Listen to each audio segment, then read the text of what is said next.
Welcome to another in a series of interviews with libertarians running for office in Wake County. Today we're talking with Travis Groo, who's the Libertarian candidate for North Carolina Senate, District 17. Travis was born and raised in Texas, but has lived all across the South.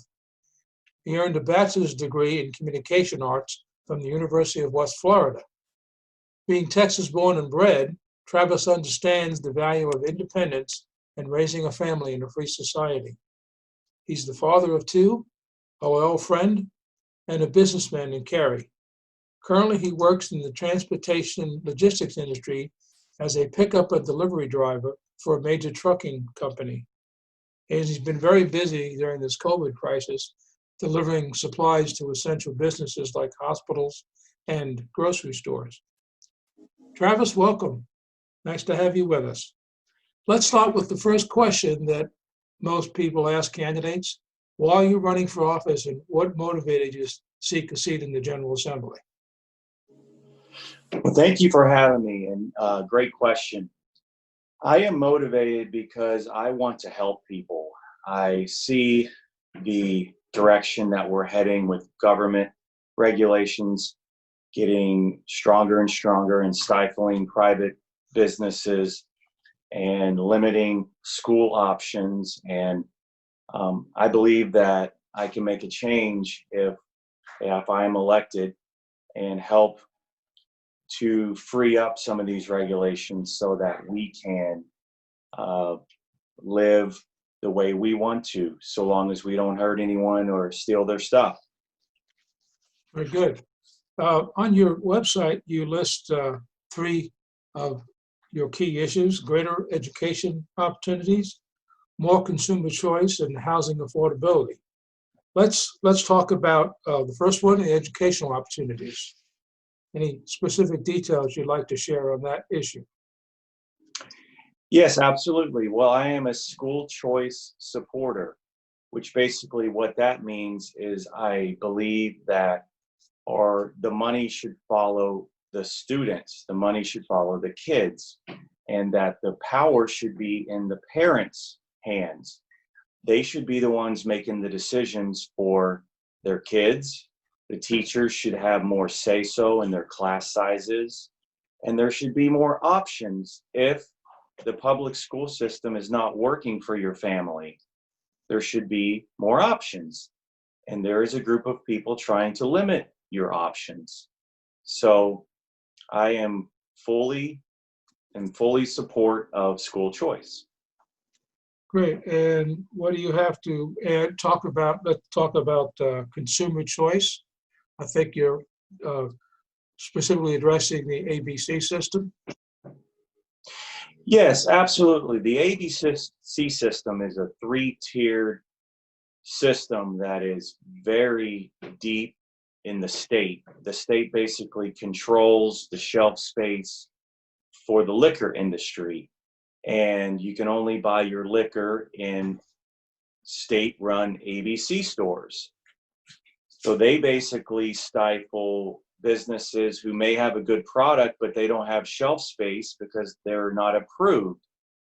And so the regulations behind the ABC are so complicated and so expensive, and there's a lot of waste involved with tax money. And I believe it's time to privatize the liquor industry so that businesses could buy and sell when and where they want to, and whichever time and whatever time they want to, at whatever store they want to. So I believe it's time to privatize the liquor industry, and it's very popular among North Carolinians. Now let's talk about your last issue, the housing affordability. What do you mean by that? Well, what that means is there are some zoning issues going on where the state allows zoning to keep certain types of housing out of neighborhoods, like duplexes or apartments or even townhouses, and they push these types of communities out through regulation and zoning. And what happens is certain neighborhoods are very, very expensive, and certain parts of town are very expensive, and you can't live there because only certain types of houses are allowed to be there. So as Wake County grows, the housing costs are going up, they're skyrocketing, and we need to hone this in and deregulate the market so that people can do what they want to do on their own property, like build a granny suite or mother-in-law suite in their own yard, which right now in Wake, you're not allowed to do that. So some of the restrictions are a bit out of control and really unnecessary. So we need to hone that in. Very good. Very good. Is there any other issue that you think is of importance to yourself or to your constituents? Yeah, I mean, those three are definitely top issues in our area, but I think even our tax rates, property taxes are really, really high, and that is an issue. So any type of place, any kind of place where we can lower taxes and lower regulation, like the CON laws, where companies and doctors have to ask permission in order to buy a piece of equipment or perform a certain duty. Those are called CON laws or CON laws, certificate of need laws. Those need to be eliminated so that more options are available, which will drive down the cost of healthcare. And more companies should be able to make masks and make respirators and make medicine. But unless the FDA approves it, they're not allowed to. So it really interferes with the free market, and it interferes with capitalism. Very good. Thank you. At the end of your first term in office, your 2 years, having been the only Libertarian in the legislature, what do you hope to accomplish? Are there any particular law you'd like to see passed or repealed, or what accomplishments would you like to see that will tell people that you had a successful run as a state senator? Well, the last one I just talked about, the certificate of need laws, is a big one with the medical industry and even the pharmaceutical industries, where companies have to ask permission and have to have a need for a certain service or a piece of equipment. That's a bit out of control, and that needs to be freed up. And I'd like to see more choice in education, honestly. It's a big deal. My kids, I have 2 kids, and they are benefiting from the Opportunity Scholarship Program, which is under attack right now by a certain group of people who want to eliminate it completely, which it really disenfranchises the people that they claim to help, which is the less fortunate, the poor, that may not want to send their kids to the public school, but they can't afford a private school. The system, the Opportunity Scholarship Program, allows them to send their kids to the school of their choice. And that's a big one. Education is a really big one in our area. Yes, I think it is. What in your life experiences, I mentioned introducing you that you lived all across the South. What in your life experiences has qualified you to be a legislator? Something you may have led, or maybe a person you've met. What influence on your life will you bring to the General Assembly?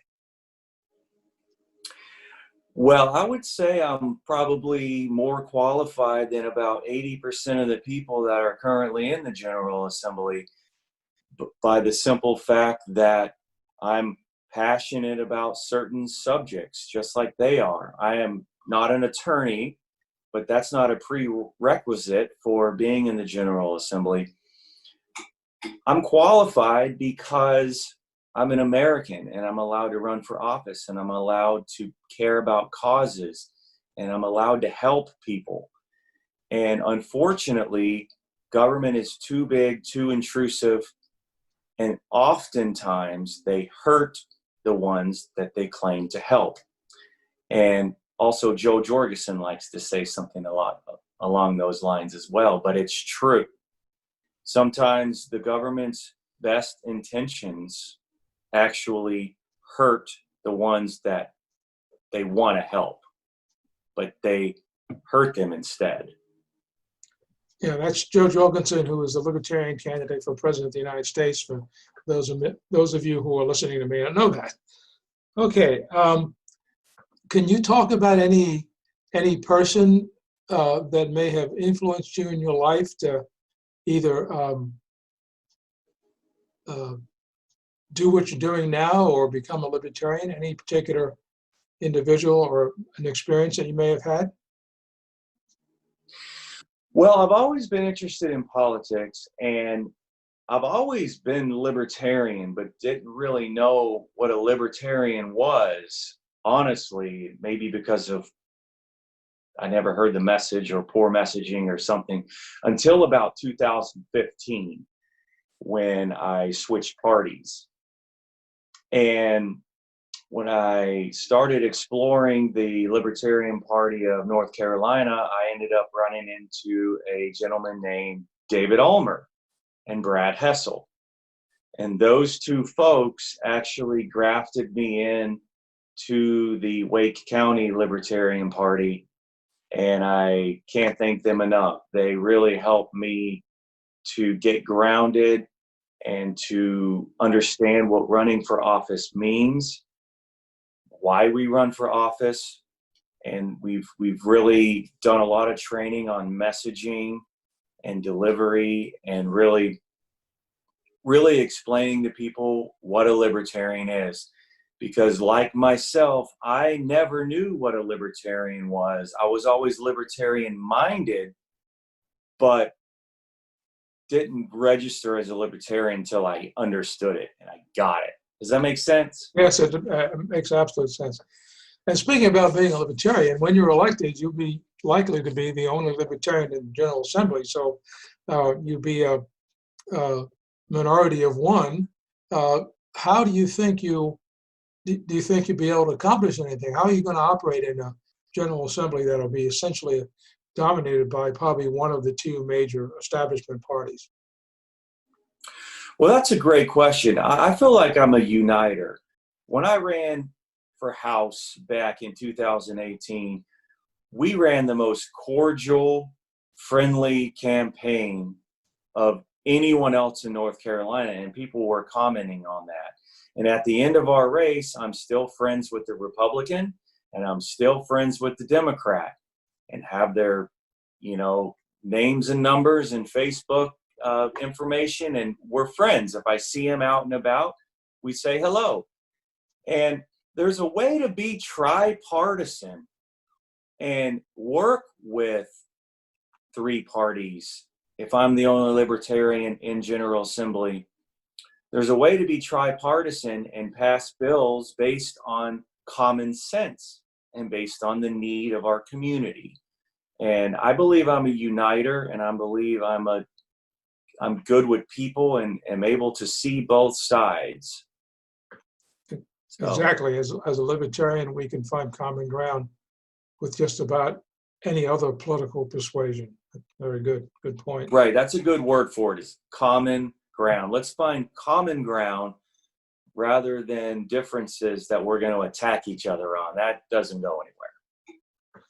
Okay, well, we pretty much covered the questions that I had prepared in advance, but I'll leave the last word to you as the candidate. Is there anything that we may have not been able to cover in this very short interview? I mean, that's pretty much it. I appreciate you having me on, and I appreciate your vote. If you're interested in finding out more about my platform and what I believe and what I'm pushing for, go to groo4nc.org. And if you're so inclined, donate $5, $10, $15. It would go a long way. every little bit counts. So thank you so much for having me on. I really appreciate it. Thank you, Travis. It's been a pleasure. It's been a very interesting conversation. We've been speaking with Travis Groo, who's a Libertarian candidate for North Carolina State Senate, District 17. You can find out more information about Travis at groo4nc.org, or if you wish, volunteer or donate to his campaign. Thank you and good night. Thank you so much.